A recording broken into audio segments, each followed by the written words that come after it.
Hey everybody, Ryan here with the Rays latest. Today we're going to talk about Junior Camineiro's possible contract extension. It's kind of been looming in the air the past couple of months, as well as Gavin Lux speaks to reporters about finally transitioning back to second base from the outfield last season, as well as Brett Phillips is now in a front office role with the Tampa Bay Rays, and we'll get into that a little bit later. First, I want to talk about Junior Camineiro's contract extension. We've seen over the years the guys, the talks of the Ronald Acuñas, the Ozzy Albies, the Michael Harrises, the Vaughn Grissams, the Christian Campbells, you name it, Jacob Wilson. You see guys that are really good rookies. They have 4, 5 to 6 years of arbitration still left under well, they have 3 years of arbitration under their belts, plus the 3 years to even get there. So they have a long time under club control where they're not going to be making a lot of money. And you started to see a lot recently more and more teams and more kind of organizations and general managers give these players upfront contracts after a great rookie season, or even in like Christian Campbell's case, he got it in the middle of his rookie season. And so it's something to where players can fall back on. Obviously, you're not going to get as much money as if you keep performing at this level as you will as like a Juan Soto or something like that. But you kind of guarantee yourself X amount of dollars for that first 6 years of your contract under the team. And granted, you have the Tarek Skubals who win $32 million arbitration cases, which is pretty much unheard of. And I think it's only happened twice ever. It's Juan Soto and Tarek Skubal. So that's two pretty good examples of who you have to be able to even get that much money. But you get to also the guaranteedness of it. So it's more of like the Acuñas or the Michael Harrises, where you get 7 to 8 years contract for, let's just say, 100 million, 120 million.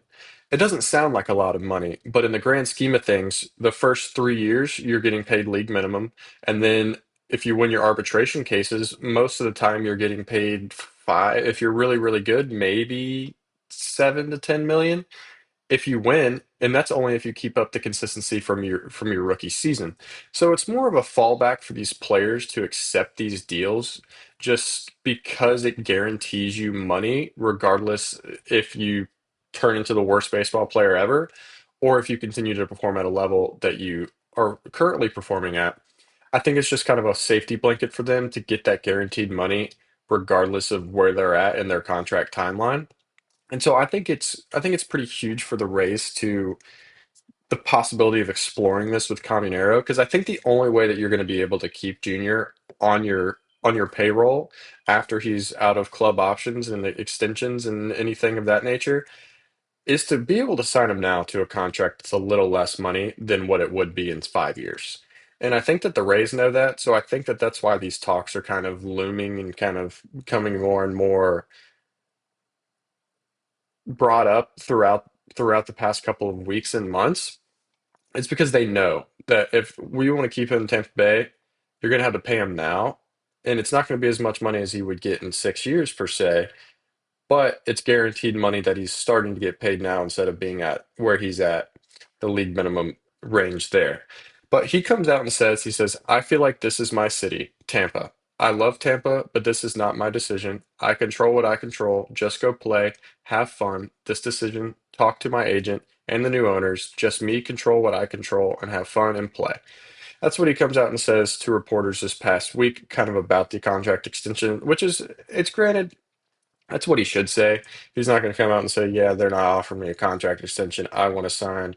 He's young. He's not going to kind of go out of his way to say anything that he shouldn't say. So I think that this is the perfect speech line for him to say to that question.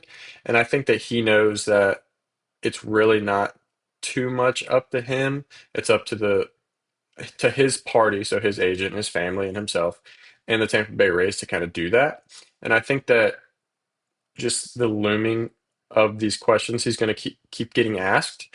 So I think that barring any explosion or downfall this year from his production numbers, I think that we're not going to see a contract extension this year unless he's just playing absolutely unbelievable and he either decides to bet on himself and not sign a contract extension or just take the contract extension, the guaranteed money, and secure himself with the Rays for the next 10 years.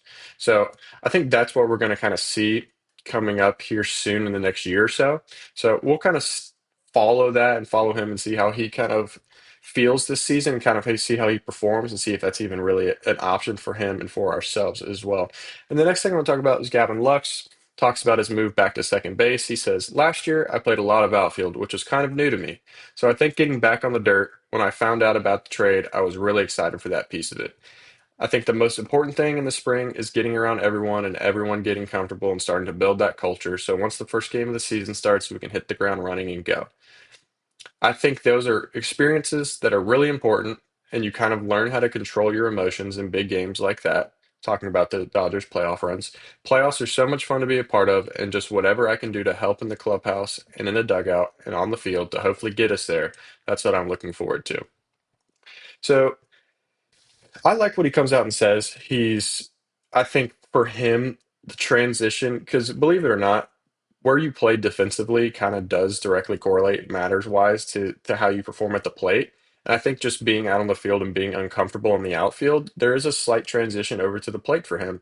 And I think that just being in a position where he's comfortable at, where he's played his whole career at, and kind of just getting excited to be back in the infield and back playing second base and kind of being the Rays' everyday second baseman. I think that this is just going to do great for him numbers wise at the plate. I think it's going to hopefully improve. And I think that just being more comfortable and more happy and confident with where you're at, it carries to all aspects of the game. So I think that him transition back to second base for him, I think it's going to do great for his confidence and for his comfortability. And I think it's going to allow for his numbers to be better from a hitting perspective as well. And in regards to what he says about the playoff runs, I think that just him having that experience and bringing it in is fantastic for the Rays. Not a lot of people on the roster that have had full World Series experience and stuff like that that Lux has.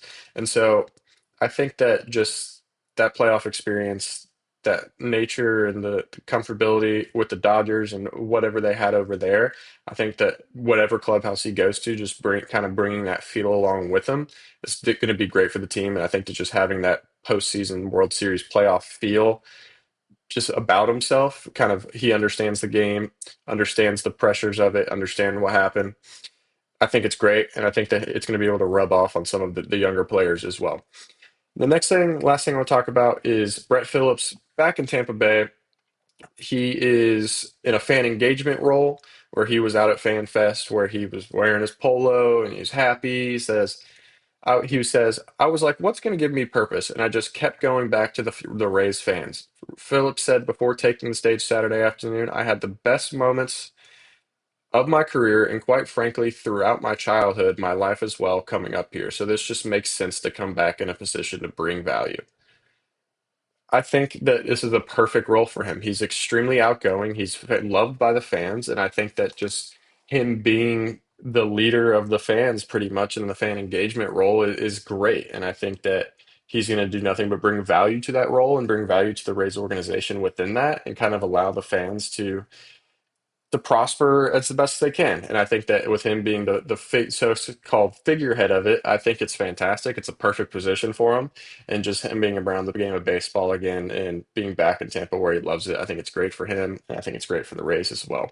But you guys let me know what you guys think about Camineiro's contract extension, as well as how you kind of think Lux is going to kind of transition back into playing that everyday second base role. And how do you think that's going to affect him at the plate? You guys have a great one.